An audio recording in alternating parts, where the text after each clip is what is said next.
ಯಾರು ಕೂಡ ಈ ಅಪರಾಧದಲ್ಲಿ ಭಾಗಿಯಾಗಬಾರ್ದಂತ ಬೇಡ್ಕೊಳ್ತಾರೆ.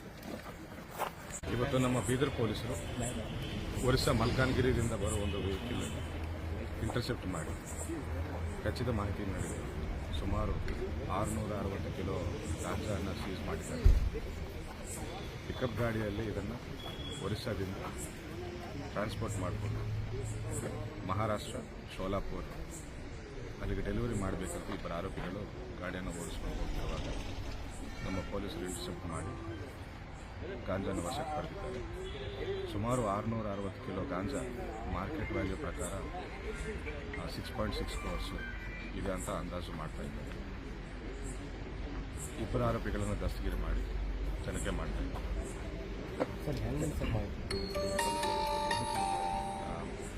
ಮಾಹಿತಿ ಗೌಪ್ಯವಾಗಿದೆ.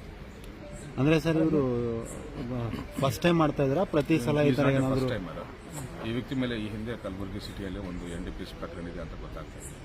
ಇದಲ್ಲದೆ ಬೇರೆ ಬೇರೆ ಪ್ರಕರಣಗಳು ಕೂಡ ಹೈದರಾಬಾದಲ್ಲಿದೆ.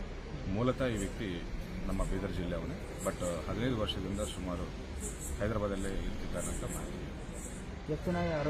ಆರೋಪಿಗಳು ಇಬ್ಬರಿದ್ದಾರೆ. ಎಷ್ಟು ಗಂಟೆಗೆ ಇವತ್ತು ಮಧ್ಯಾಹ್ನ. ಎಲ್ಲಿ ಸರ್ ಇದು ಮಾಡಿದ್ರು?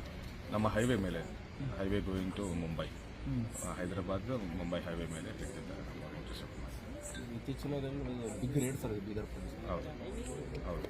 ಸೊ ಈ ವಿಷಯದ ಮುಖಾಂತರ ನಾವು ಹೇಳಬೇಕಂತ ಏನು ಹೇಳಬೇಕಂತ ಬಯಸ್ತಾ ಇದ್ದೇವೆ ಅಂದರೆ, we show zero tolerance to NDPS, ಡ್ರಗ್ಸ್ಗೆ ಝೀರೋ ಟಾಲರೆನ್ಸ್ ಬೀದರ್ ಪೊಲೀಸ್ ವತಿಯಿಂದ ನಾವು ಹೇಳಕ್ಕೆ ನಾವು ಇಷ್ಟಪಡ್ತೀವಿ. ಅದರಿಂದ ಕಳಸಾಗಣೆ ಯಾವ ರೀತಿ ಮಾಡ್ತಾ ಇದ್ದಾರೆ ಸರ್? ಏನಾದರೂ ಈ ಗಾಡಿಯಲ್ಲಿ ಆ್ಯಕ್ಚುಲಿ ಎಗ್ಸ್ ತುಂಬಿದ್ದಾರೆ, ಎಗ್ಸ್ ಟ್ರೇಸ್ ತುಂಬಿದ್ದಾರೆ. ಆ ಎಗ್ಸ್ ಟ್ರೇಸ್ ಹಿಂದೆ ಇದನ್ನು ಮಾಲನ್ನು ಇಟ್ಕೊಂಡು ಸಾಗಣೆ ಮಾಡ್ತಾ ಇದ್ದಾರೆ. ಈ ಒಂದು ರಸ್ತೆ ಮೂಲಕ ಈ ಗಾಂಜಾ ಸಪ್ಲೈಯರ್ ಎಲ್ಲ ಜಾಸ್ತಿ ಆಗುವಂಥ ಪ್ರಕಾರ. ಹೌದು, ನಮ್ಮದು ಬೀದರ್ ಜಿಲ್ಲೆ it is an interjunction of 3 states. So Bidar ಮುಖಾಂತರ ಟ್ರಾನ್ಸಿಟ್ ಮಾಡಿಕೊಂಡು ಬೇರೆ ರಾಜ್ಯಗಳಿಗೆ ಮಾಡ್ತಿರೋದರ ಮಾಹಿತಿ ಇದೆ. ಅಂದರೆ ಸರ್ ಇದು ಗಾಡಿ ಎಲ್ಲಿಂದ ಬರ್ತಾ ಇತ್ತು ಅಂತ? ನಮ್ಮ Malkajgiri Orissa registration, AP registration ಇದೆ. ಮಾಲ್ ತಗೊಂಡು ಬರ್ತಿರೋದು ಮಾತ್ರ ಮಲ್ಕಾನ್ಗಿರಿ ಒರಿಸ್ಸಾದಿಂದ ಅಂತ ಆರೋಪಿಗಳು ಸ್ಟೇಟ್ಮೆಂಟ್. ಸರ್ ಎಲ್ಲ ಗಾಡಿ ಚೆಕ್ ಮಾಡೋದಕ್ಕೆ ಸರ್ ಮಾಹಿತಿ ಏನಾದ್ರು ಅಂದ್ರೆ ಖಚಿತ ಮಾಹಿತಿ ಮೇರೆಗೆ ದಾಳಿಯಾಗಿರೋದು? ಖಚಿತ ಮಾಹಿತಿ ಮೇರೆಗೆ ದಾಳಿ. ಇಬ್ಬರು ಆರೋಪಿಗಳು ಬೀದರ್ ಮೂಲಕ ಇನ್ವೆಸ್ಟಿಗೇಷನ್ ಮಾಡ್ತಾ ಇದ್ದೇವೆ. ಇವರು ತಗೊಂಡು ಹೋಗಿ ಅಲ್ಲಿ ಶೋಲಾಪುರಲ್ಲಿ ಬೇರೆಯವರಿಗೆ ಡೆಲಿವರಿ ಮಾಡ್ತಾ ಇದ್ದಾರೆ. ಅದರ ಮಾಹಿತಿ ಕೂಡ ಪಡೀತಾ ಇದ್ದಾರೆ. ಅಂದ್ರೆ ಹಿಂದೆ ಕೂಡ ಮಾಡ್ತಾ ಇದ್ದಾರೆ? ಈ ಹಿಂದೆ ಕೂಡ ಒಂದೆರಡು ಮಾಡಿದ್ದೇನೆ ಅಂತ ಹೇಳ್ತಾ ಇದ್ದಾರೆ. ಇಲ್ಲ ಸರ್, ಈಗ ಇವರು ಒರಿಸ್ಸಾಲಿಂದ ಇವರೇ ತಂದಿದ್ದಾರಾ ಅಥವಾ ಇದರ ಹಿಂದೆ ಗ್ಯಾಂಗ್ ಇದೆ? ಬೇರೆ ಅವ್ರ ಕಡೆಯಿಂದ ಕಲೆಕ್ಟ್ ಮಾಡ್ಕೊಂಡಿದ್ದಾರೆ. ಅವರ ಹೆಸರುಗಳನ್ನು ಕೂಡ ಹೇಳ್ತಾ ಇದ್ದಾರೆ. ತನಿಖೆ ಮುಂದುವರಿಸ್ತಾರೆ.